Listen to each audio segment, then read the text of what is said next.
လန်းစတဲ့ချိန်မှာတော့အရှိတောင်အာရှရဲ့မှောင်ခိုကိုင်းတစ်ခုကိုလှုပ်ဝက်စုံစမ်းနေတဲ့သက်စွန်စံပြသတင်းတောင်းမှလေးမာတီယာကိုတွေ့ရမှာပါ။မာတီယာဟာအန်ဒီရဲ့များလာတဲ့ဒေတာကန်လူဆိုခိုင်းရဲ့တဲလွန်စာနောက်ကိုလိုက်ရင်းနဲ့စွန့်ပစ်အဆောက်အုံတစ်ခုတွင်ကိုဝင်ရောက်သွားခဲ့ပါတယ်။အဲဒီချိန်မှာပဲသူမရဲ့ခင်မွန်းဖြစ်သူနာဘင်းကစိတ်ပူစွာနဲ့ဖုံးဆက်ပြီးအိမ်ပြန်လာဖို့ပြောပေမဲ့မာတီယာကတော့တဲလွန်စာအသိရထားကြောင်းပြောကြားပြီးတော့ဖုံးချလိုက်ပါတယ်။အဆောက်အုံအဟောင်းထဲမှာတော့ကလေးတယောက်ရဲ့ငိုတံကိုကြားလိုက်ရတဲ့အတွက်နေရန်မှာရှိတဲ့အပေါက်ကနေချောင်းကြည့်တဲ့အချိန်မှာမာတီယာတယောက်ထိတ်လန့်သွားခဲ့ပါတယ်။ကလေးငယ်တွေကိုလိမ်ပိုင်းဆိုင်ရာခေါင်းပုံဖြတ်အနိုင်ကျင့်နေကြတာပဲ။မတရားမှုကိုမချစ်ရှုနိုင်တဲ့မာတီယာဟာအခန်းထဲကိုစက္ကနဲဝင်သွားပြီး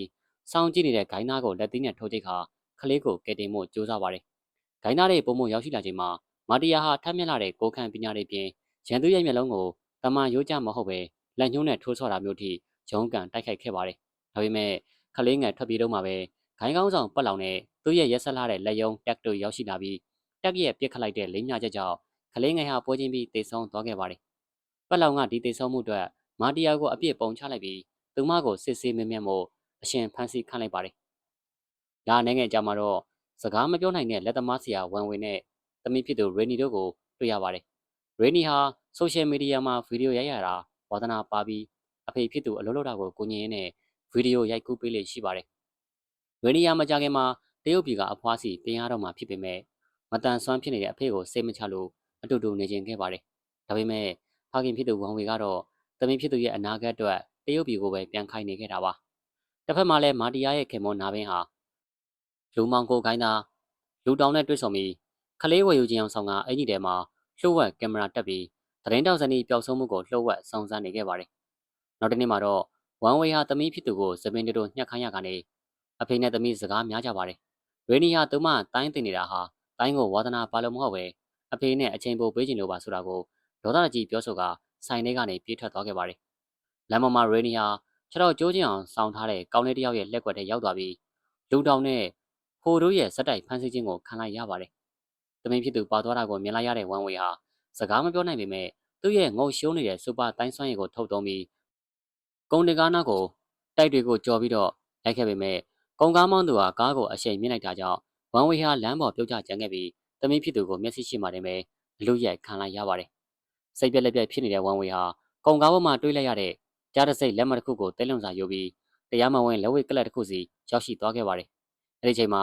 နာဘိန်းဟာလှုပ်ဝက်ကင်မရာနဲ့ဂိုင်းကောင်းဆောင်စုံစီကနေသတင်းအချက်လက်ရယူဖို့ကြိုးစားနေတဲ့ချိန်လေးဖြစ်ပါတယ်။ဝန်ဝေဟာကလပ်ထဲမှာလူတောင်ကိုတွေ့သွားပြီးသမီးဖြစ်သူရေနီရဲ့တပ်ပုံကိုပြကမေးမြန်းခဲ့ပေမဲ့လောင်ပြုံးခံလိုက်ရတာကြောင့်ချက်ချင်းဆိုသလိုတိုက်ခိုက်ပါတော့တယ်။ဝန်ဝေရဲ့အစွမ်းကြောင့်လုံခြုံရေးတွေနဲ့ဂိုင်းသားဆယောင်းမကဒူးထောက်သွားခဲ့ရပါတယ်။လူတောင်ကစုကျေးထုတ်ပြီးတော့လက်ဝဲလောင်ရင်တွေကကျေးစားလက်ဝဲသမားကို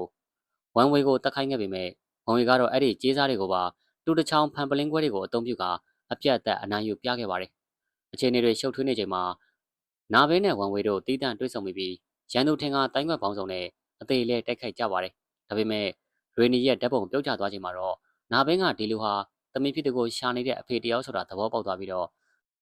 ့သူစုံစမ်းရရှိထားတဲ့အချက်လက်တွေကိုဖွက်ထားတဲ့ USB ကနေတဆင့်မျှဝေပြီးတော့မဟာမိတ်ပြုလိုက်ပါတယ်။ကလေးတွေကို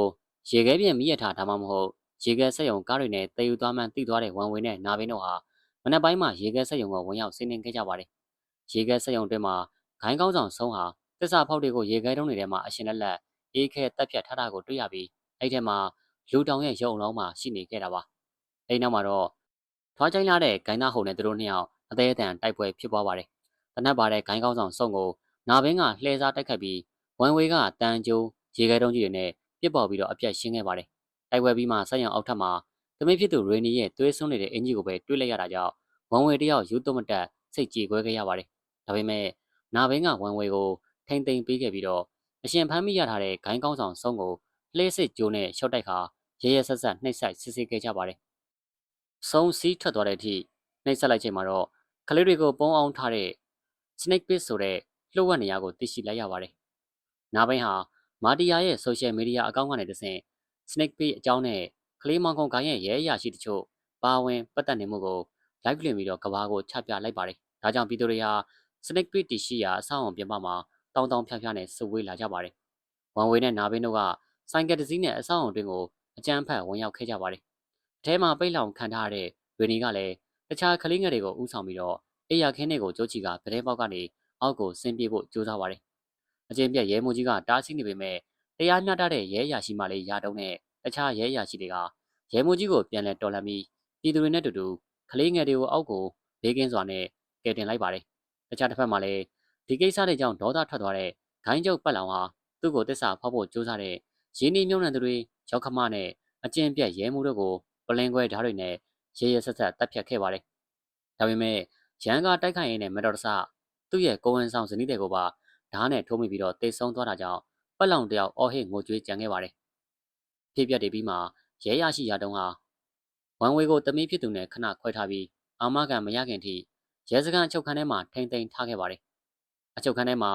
ဝန်ဝေနဲ့နာဘင်းတို့ဟာအချင်းချင်းနားလည်မှုယူရင်းမာတီယာနဲ့ယင်းနီတို့အတွက်စကားပြောဆိုနေကြပါတယ်။အဲဒီချိန်မှာပဲပတ်လောင်ရဲ့ရက်ဆက်လာတဲ့လက်ယုံတက်ခါလေးများနဲ့ဓမြောင်တွေကိုကင်ဆောင်ကရဲစခန်းအတွင်းကိုတယောက်တည်းဝင်ရောက်ဆင်းနေပါတယ်။တက်ကရဲစခန်းတစ်ခုလုံးမှာရှိတဲ့ရဲဝန်ထမ်းတွေကိုလဲပြီးလှင်းချင်းနဲ့မြားနဲ့ပြစ်ခတ်ခြင်းတို့နဲ့ရဲရဲဆက်ဆက်တက်ဖြတ်လိုက်တာကြောင့်မီးတွေလည်းအမှောင်ကျသွားပြီးအရေးပေါ်မီးတွေသာလင်းလက်ကြံခဲ့ပါတယ်။တက်ရဲ့သွေးအေးလာတဲ့တက်ဖြတ်မှုတွေဟာအချုပ်ခန်းတစ်ခါဝအထိနီးကပ်လာချိန်မှာတော့စကားမပြောနိုင်တဲ့တိုင်းပါတကူဝန်ဝေနဲ့ဇနီးကိုကယ်ထုတ်ချင်နေတဲ့နာဘေးတို့နှစ်ယောက်တနက်တန်နေမြားတန်နေကြားကနေအချုပ်ခန်းကိုယုံထွက်ပြီးတော့သူတို့ရဲ့ချစ်လာသူတွေအတွက်ရင်ဆိုင်ဖို့အတွက်အသင့်ဖြစ်နေခဲ့ပါပြီ။